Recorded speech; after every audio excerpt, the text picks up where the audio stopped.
Welcome to مفتی Muhammad Nadeem Hussaini official YouTube channel. مفتی صاحب کے چینل کو سبسکرائب کریں تاکہ ہر آنے والی ویڈیو سے باخبر رہیں۔ یا ایھا الذین آمنوا کتب علیکم الصیام کما کتب علی الذین من قبلکم لعلکم تتقون۔ اے ایمان والو، اللہ رب العالمین نے تم پر رمضان کے روزے فرض کر دیے، اور آگے فرمایا کہ ان روزوں کو فرض کرنے کا مقصد کیا ہے؟ صرف اور صرف تمہارے اندر تقوی، للہیت، اپنے رب کی بندگی اور اسی کی اطاعت اور فرما برداری میں انسان گزارنے لگے زندگی۔ تو روزے کا مقصد لعلکم تتقون، کہ لوگو تاکہ تم امت محمدیہ صلی اللہ علیہ وسلم متقی بن جاؤ، پرہیزگار بن جاؤ، نبی صلی اللہ علیہ وسلم کے سچے حبدار بن جاؤ، پیارے نبی کی اطاعت کرنے والے بن جاؤ، اللہ کے ہر حکم کو تم پورا کرنے والے بن جاؤ۔ میرے بھائی، رمضان کے آنے کا مقصد صرف یہ ہے کہ اس رمضان کے مبارک مہینے میں اللہ جہنم کے دروازے بند کر دیتے اور جنت کے تمام دروازے کھول دیتے ہیں، جن یہ شیاطین کو قید کر دیتے ہیں، تاکہ یہ میری نبی کی اس لاڈلی امت کے روزوں کو خراب نہ کرے۔ آپ دیکھتے ہیں کہ رمضان کا مہینہ آتا ہے، انسان بہت زیادہ گناہوں سے دور چلا جاتا ہے، بالفاظ دیگر گناہ انسان سے بہت دور چلے جاتے ہیں،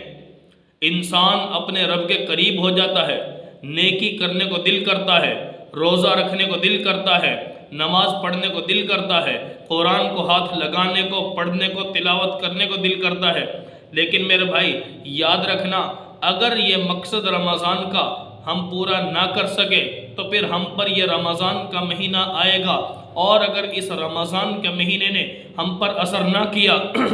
ہمیں نیک نہ بنایا، رمضان کے مہینے میں ہم نمازیں پڑھنے والے نہ بنے، رمضان کے بعد ہم رمضان کے اندر اپنی ایمان کی بیٹری کو چارج کرنے کے بعد سال کے اندر نمازی نہ بن سکے، اس رمضان کے مہینے میں جھوٹ کو ہم گناہ سمجھتے ہیں، رمضان میں جھوٹ بولنا گناہ سمجھا جاتا ہے، اگر رمضان کے بعد اپنی زندگی میں سچ کو نہ لائے، جھوٹ کو ختم نہ کیا، تو رمضان کے آنے کا جو مقصد تھا وہ ہم نے حاصل نہ کیا۔ یاد رکھنا میرے بھائی، اگر آپ پر رمضان کا مہینہ آ رہا ہے اور ہماری زندگی بدل رہی ہے، نمازوں میں اضافہ، تلاوت میں اضافہ، پیارے نبی کی اطاعت میں بڑھ چڑھ کر کوئی نہ کوئی کام ہمارے اندر آ گیا اس رمضان کی برکت سے، تو سمجھ لیجئے کہ رمضان کے فرض کرنے کا جو اللہ کا مقصد تھا کہ یہ امت نیک بن جائے، پرہیزگار بن جائے، متقی بن جائے، نبی کی سچی محبت کرنے والی بن جائے، اللہ کے حکموں کو پورا کرنے والی بن جائے، تو پھر تو اس کا مطلب ہے ہم اپنے مقصد میں کامیاب ہو گئے۔ لیکن اگر میرے بھائی رمضان کا روزہ آیا، رمضان کا مہینہ آیا، ہم نمازی نہ بن سکے، روزے دار نہ بن سکے، دین پر چلنے والے نہ بن سکے، دین پر چلنے کے جتنے بھی شریعت کے احکامات ہیں ان کی پاسداری کرنے والے نہ بنے، تو پھر اس کا کوئی فائدہ نہ ہوا۔ میرے بھائی آج وقت ہے، اتنا قیمتی مہینہ،